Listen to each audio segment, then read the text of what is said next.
tusanyusa okubalabako mu linnya lya Mukama waffe Yesu. Mwebale okukkiriza okubeera ekitundu ku puroguraamu eno olwaleero. Beebale n'okutugoberera okumala ebbanga ggwanvu kati myaka girimu 2 bakyatambula naffe. Mukama waffe yeebazibwe. Ate twebaza abali ku YouTube badukola bulungi nnyo, bagoberera ne babuuza ebibuuzo. Oyinza okubayo nga wabuuza ekibuuzo nga tekyennaddibwamu, naye tegeera nti bingi nnyo. Tugezaako naye tulina okukkiriza n'ekyo tujja kukituukako. Mukama akutuweere nnyo omukisa era weebala okubanga oli wamu naffe ku puroguraamu eno olwaleero. Mukama tukwebaza kubanga oli wa kisa. Weebala okwogera naffe. Ekisa kyo n'okwagala kakitubeere ayi Katonda. Nga tugenda okuyiga gwe abaatuyigiriza ebigambo bino bitegeere obwe Yesu Kristo Mukama waffe bwe tusabye. Amina. Musumba omulabi waffe yatuweereza ekibuuzo. Yagambye nti mwagamba nti Katonda tagera kibi. Tagera ebigezo bya kibi. Katonda. Lwaki atugezesa ng'ate ebigezo biba bibi? Mwagamba nti Katonda tagera kibi. Tulina programu emu gye twayogerako. Nti Katonda tagera kibi. Katonda tagera kibi. I think that program was talking about suffering in the world. Kati ekibuuzo ekibuuza Okubonaabona okungi. Nkiraba. So kati ye waabuuliza nti waba kali waliwo lwe twayogerako nti Katonda ayinza okuba nga akugezesa olw'okwongera okutereeza obulamu bwo obw'okukkiriza n'enfaana kati tugawano ye waabuuliza nti kubanga ate Katonda tagera. Ntyo. Ate bino lwaki atugezesa n'atuwa ebigezo ebibuuzo. Kaakati alina okwawula ebigambo byombi. Ekigambo kye bayita okugera ate n'okugezesa. Okugera kitegeeza mu Luzungu twakiyita predestination. Predestination ye muntu okusalawo entuuko nga tennaba kubaawo nebeera fixed nga toyinza kugikyusa. Kakati ate okugezesebwa ekyo tukiyita trials. Okugezesebwa ko kuba kwakukkiriza oba testing. Kati ekyo kiva mu kyakukkiriza. Naye okugera ekitegeeza nti Katonda alina omukono mu buli kituuka ku moreni era aba akigenderedde kibe bwe kityo. Ekitegeeza nti Katonda akeera ku makya n'agamba nti sebaggala God forbid gwa ku accident amagulu gaveeko. Era bw'osanga omuntu ng'agudde kabenje ng'omutwe gwabiseemu, Katonda ye yakoze pulaani eyo. Obwongo buyiike. Mukama nkubye omuggo.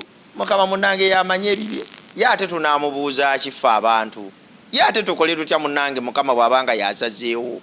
Kano tumaliriza embeera yonna nga Katonda yavunaanyizibwa ku bizibu ebyo. Nebe twali tuyigiriza wano. Bayibuli yatusomesa si ffe twagamba. Manya ababuuza baffe ebibuuzo njagala okubatereezaamu. Togamba nti mwagamba. Ffe tulina buyinza bwogera kintu kinene ng'ekyo. Bayibuli yeeyogere, Bayibuli yetugamba. Somage ennyiriri awo. Zabuli 9:15. Zabuli 9:15. Kuba twagamba nti ekituufu Katonda tayina mukono gwonna mu kugera obubi eri obulamu bw'abantu. 9:15 Zabuli agamba atya? Agambye nti balagenga Mukama mutuukirivu. Mukama mutuukirivu. Oyo ly'ejjinja lyange. Olyo ejjinja lyange. So mu ye temuli butali butuukirivu. Owulira ekigambo ekyo? Mu ye temuli buki? Temuli butali butuukirivu. Mu Katonda temuliimu kirungo kyonna kya kibi. Katusomeyo n'olulala. Zabuli 45. 17 mpaka 19. Agamba atya? 17 mpaka 19. Nawe ayina ebigambo ebikulu. Agamba atya? Agambye nti Mukama mutuukirivu. Mukama mutuukirivu mu makubo ge gonna. Era wakisa mu mirimu gye gyonna.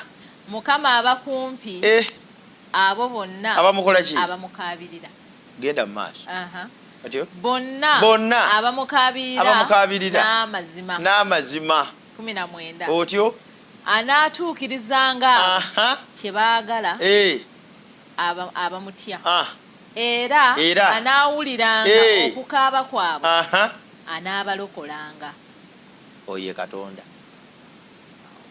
Kati mu Katonda temuliimu kirungo ky'abaana bo kufa, kubanga emirimu gye gyonna gijjudde obutuukirivu, gijjudde okwagala, gijjudde ekisa, giriwo okutulokola.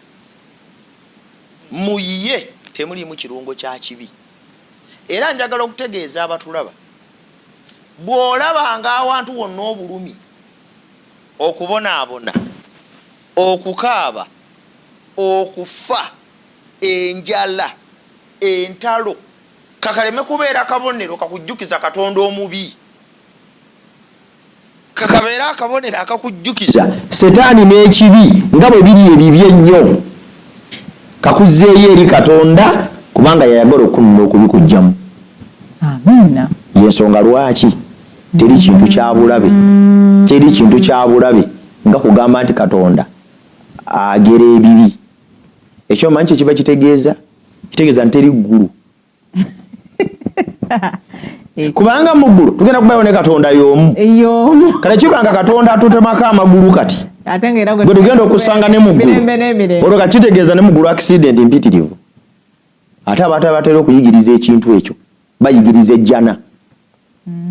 Teriiyo jjana nga Katonda yateekateeka accident n'okufa. Kati ejjana ejjudde maziga, ejjudde kufa. Katonda atutta n'agera tufe. Bw'abanga y'omu yatutwala mu jjana, kitegeeza mu jjana waliyo okufa. Era kati ekiba kitutwala ate kati mu ggulu kiki? Tuba tugenda kwesungayo ki? Kati tuba twesungayo ki essaawa eno? Ekibanga Katonda yatutta, yatubonyaabonya, yapanga, yabitegeka byonna tubonebone. Kati mu ggulu tugendayo ki ate nga gyali eyo? Ate nga tonna nakyogenda mukolako kumukyusa. Omusomesa kubidde emigo mu kibiina nga katukirire mu ofiisi.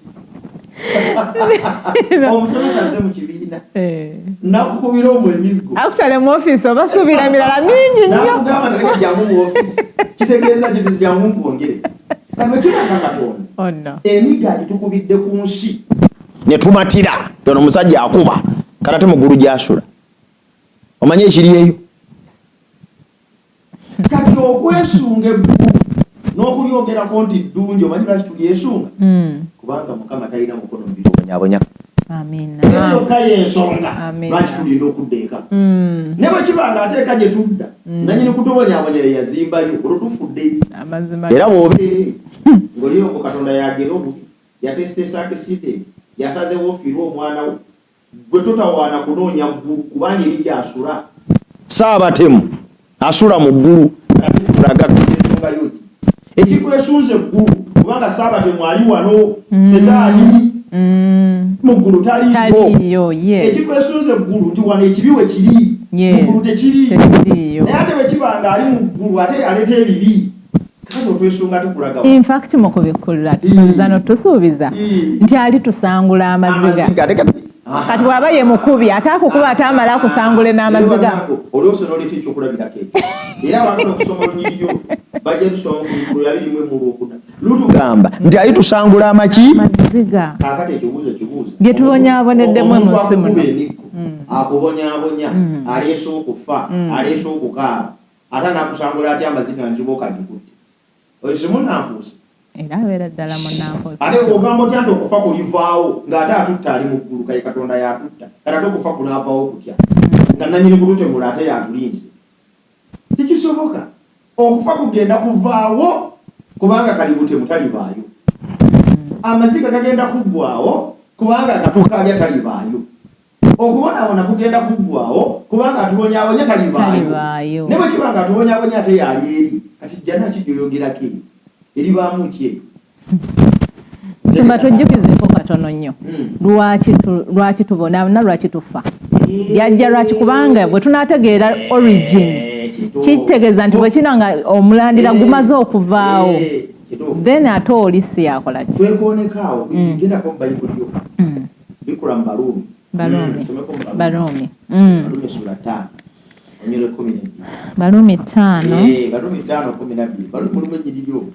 Kirungi nnyo omuwuliriza ategeere 5 kubanga ekibuuzo kituddamu kyogera kugera ondagere ekibi kati twagatuddemu nti nedda waliwo avunaanyizibwa ku ebyo yes Barumi 5:12 agamba nti 12 agambye nti kale ekibi kiremenga okufuga endi 5:12 agambye nti olw'ebyo nga ku bw'omuntu omu ekibi bwe kyayingira mu nsi okufa ne kuyingira olw'ekibi bwe kityo okufa ne kubuna ku bantu bonna kubanga bonna baayonoona yes kwava mu kwonoona kubanga twakola ekibi omanyi nanyini byonna bikula munaana Yokaana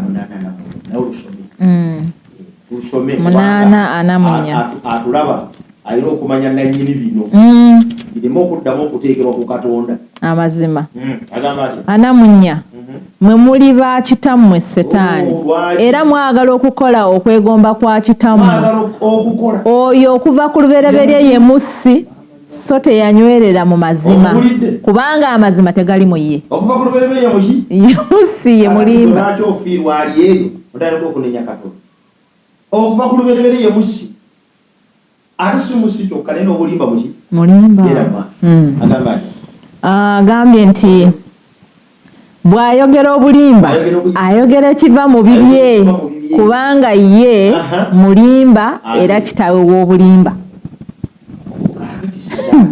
Setaani azaala bulimba Setaani y'ensibuko y'obulimba Setaani y'ensibuko y'obulumi okuva ku lubereberye Bayibuli egambye ye mussi Evanjiri eyogera bulumi okuva ku lubereberye gye kali butemu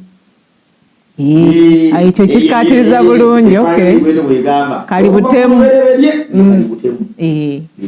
yakulira abatemu bonna bwoba walolabye omussi yenna olabira ddala omuntu nga mussi omanya Setaani yakukulembera obufunze tuga Katonda tagera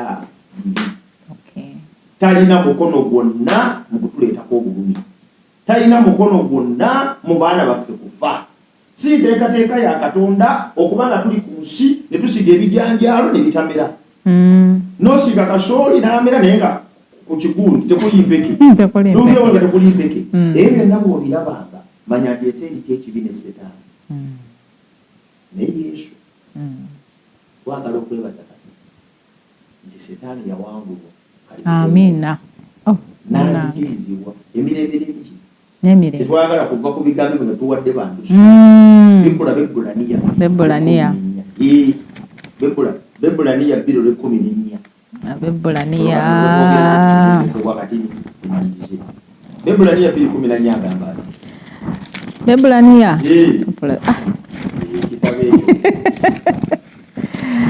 Bebbulaniya 2:14 agambye nti kale kubanga abaana bagatta omusaayi n'omubiri era naye yennyini bw'atyo yagatta ebyo olw'okufa alyoke azikirize oyo eyalina amaanyi ag'okufa ye Setaani.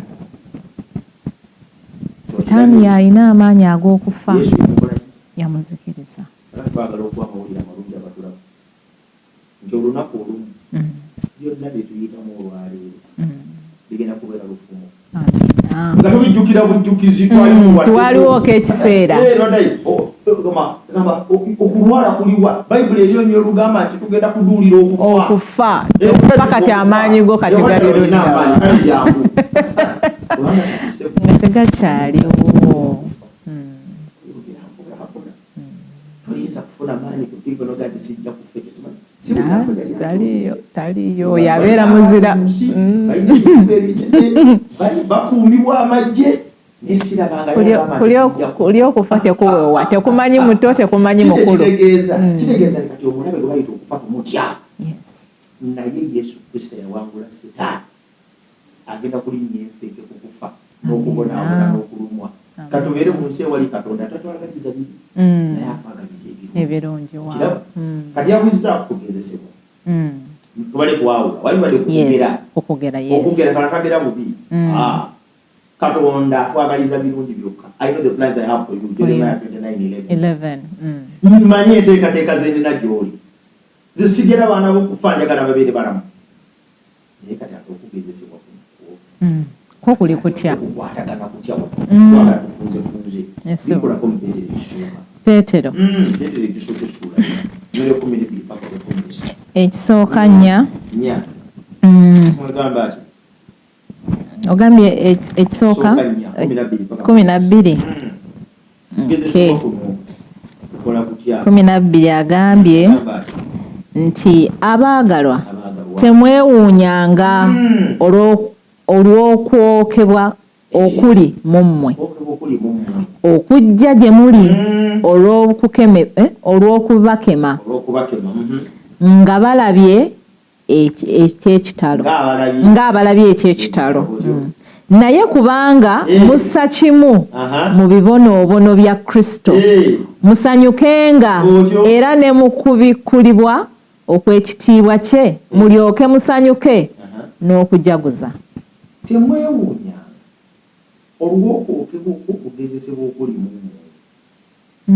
Ebintu byonna bye tuyitamu ebitunyigiriza obulamu fe abakristaayo tukkiriza nti ebintu ebyo ate byongera tuteekateeka ekitiibwa kino kiri mu Kristo Yesu. Katonda abiganya kuviira ddala ku Ibulayimu. Tulaba nga Ibulayimu ayita mu kifaayo ye yekka. Actually atuteekateeka n'otuteeka. Twogere ku Yusufu oba Dawudi. Tetulina muntu gwe tusomako mu abayigirizwa leero tulina na kunyumira. Bapawulo ate be baayitamu tebiyinza na kugambwa. Kituufu. Tetwogere ku ani. Naye kennyini yabiregako. Naye yennyini Kristo ate we yatusinga. Actually bw'amala n'obbiregako n'agamba mu nsi mulina ennaku naye mugume kubanga nze mpangudde. Yes. Trials zonna oba okugezesebwa okuli mu teri ate akuyitamu ne Yesu yakuyitamu. Naye yo Bayibuli egamba nti ebyo byonna bwe bijjanga gye muli musanyukenga. Yes. Kubanga ekigenda okuva mu byo bwe bulamu obukristaayo obunywedde obugenda okusikira obwakabaka bwa Katonda. Amina. Lwekyo bana ekijja okutegeeza abantu laba fere kyonna kyo kibeeraliikirira ku bigezo. Let trials come. Yesu ngani ne Mukama tabiziyiza. They come. They do come. N'olwala n'okomayo. Anti yatugamba n'osoma semester esembayo fees ne zikula. Kwebyo kwe tulabira nti omuli oli omiwaali. Yes. Ebitujigiriza ebyo n'ebitusoomooza ebyo newankubadde nga mmanyi gwe atulaba tobyagala kyavaga ne lwaki Katonda yatusindikira kasetaani kano. Lwaki yamanya nti akasajja kajja tubonyabonya n'akatulekera onyingidde bwereere. Ebyo setaani byonna byateeka mu maaso go n'okugezesebwa kwonna okujjanga kukema kukkiriza kwo kwongera kukunyweza. Ate tulyoke naye tumulabe nti mubi nnyo. Tumulabe nti mubi nnyo. Yes. Katonda obulungi bwe nga bwali omulungi. Yes. Olwekyo tusaba abatulaba tubeerangawo n'okugezesebwa. Kkiriza Mukama aganye ebigezo bijje byajja eri Danyeri namusuula mu bunnya bw'empologoma. Byajja eri Saddulaaki, Mesaki n'Abeduneego nebasuula mu muliro. Byajja eri Yusufu n'amukuba mu kkomera. Ebigezo mbireke bijje. Kyokka nga ate baali balungi. Ne Katonda tabiziyiza kubeera waabireka ne bijje eri obulamu bwaffe. Naye ekirungi wakati mu bigezo ebyo nti atuteerawo obulungi. Amina. Obudukiro bwatuteerawo bulijjo. Kwe kuba nti buli kiseera wakati mu kugezesebwa Mukama ayimirira naffe tatutama. Amina. Okulaba tubiyitamu nga tuli bawanguzi. Kyosaba Mukama atuwenye omukisa nga tuyongera okulowooza ku kibuuzo ekyo. Okugera tukumaliriza n'okugezesebwa nako tukumaliriza. Naye okugezesebwa okulungi gye tuli. Ekibi gye tuli kwe kukemebwa. Yes. N'ogwa mu kikemo. Ekikemo kiyinza obutaba kibi naye ng'okugwa mu kikemo. Ekikemo kyo kijja gy'oli. Gutwala mu kwonoona. Yes. Naye okugezesebwa kujja gye tuli nga kwongera kuza kututongoosa. Which is okay. Whichever the case, oba kukesesebwa oba kukemebwa Katonda ayimirira naffe okutuwanirira. However, Katonda taleeta bikemo. Katonda ayinza agamba ti kati muli nno nga tannayonoonako. Naye ebigezo bwe bijja eri obulamu bwaffe okwongera okutulaga amaanyi ga Katonda n'obubi bwa Setaani ebyo abigenda ne bijja. Naye ekirungi bwe biggwera Bayibuli egambye ekitiibwa kiri ekya Kristo naffe kye tuyambala emirembe n'emirembe. Amina.